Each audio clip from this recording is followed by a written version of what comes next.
ছিলাম আপনারা কেউ এসে থাকলে একটু সামনের দিকে আসবেন। তাদেরকেও আমরা অসংখ্য ধন্যবাদ জানাচ্ছি। অত্যন্ত কষ্টের মধ্য দিয়ে অত্যন্ত দরিদ্র পরিবার আপনারা, আমরা জানি, আমরা আপনাদের বাড়িতে গেছি, আপনাদের সহযোগিতার আশ্বাস দিয়েছি।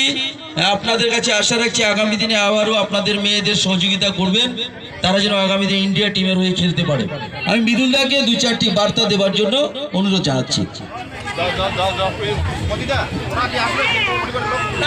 ধন্যবাদ আমাদের প্রিয় রাজ্য তৃণমূল যুব কংগ্রেসের অন্যতম সাধারণ সম্পাদক মতিকে, ধন্যবাদ বঞ্চুকামারী অঞ্চল তৃণমূল কংগ্রেসকে, বঞ্চুকামারী অঞ্চল তৃণমূল যুব কংগ্রেস অন্যান্য শাখা সংগঠনকে।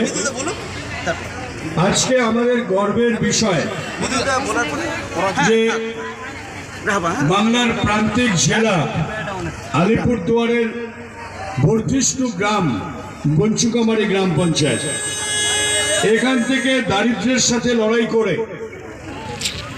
পরিবেশের সাথে, সমাজের সাথে লড়াই করে আমাদের পরিবারের 3টি মেয়ে বাংলার অনূর্ধ্ব-17 ফুটবল দলে নিজেদের জায়গা করে নিয়েছে।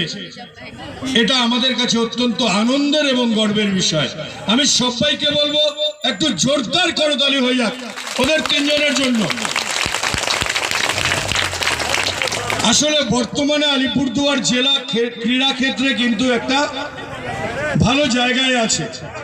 আমি যখন ওদেরকে প্রথম দেখি আলিপুরদুয়ার দলগাঁও বীরপাড়ায় মহিলা টুর্নামেন্টের ফাইনালে খেলতে দেখেছিলাম, মহাদেব ছিল সেদিন ওখানে। আমি তখন ওদের বলেছিলাম ভালো করে, খুব ভালো খেলছিল ওরা। তারপরে আলিপুরদুয়ার কালীবাড়ির মাঠে ওদের খেলা দেখেছি এবং তখনই আমি কমেন্টস করেছিলাম যে এরা যদি সঠিকভাবে গাইড পায়, সহযোগিতা পায়, তাহলে আগামী দিনে এরা কিন্তু বাংলার মান রক্ষা করবে, আলিপুরদুয়ারে গর্ব হবে। আজকে এটা প্রমাণিত। ওরা আলিপুরদুয়ারকে গর্বিত করেছে, আমরা ওদের জন্য গর্ব অনুভব করছি। এই যে প্রচেষ্টা, এই প্রচেষ্টা চালিয়ে যেতে হবে আমাদের।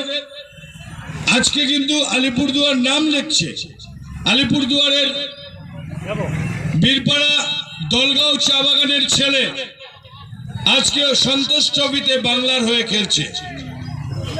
আলিপুরদুয়ারের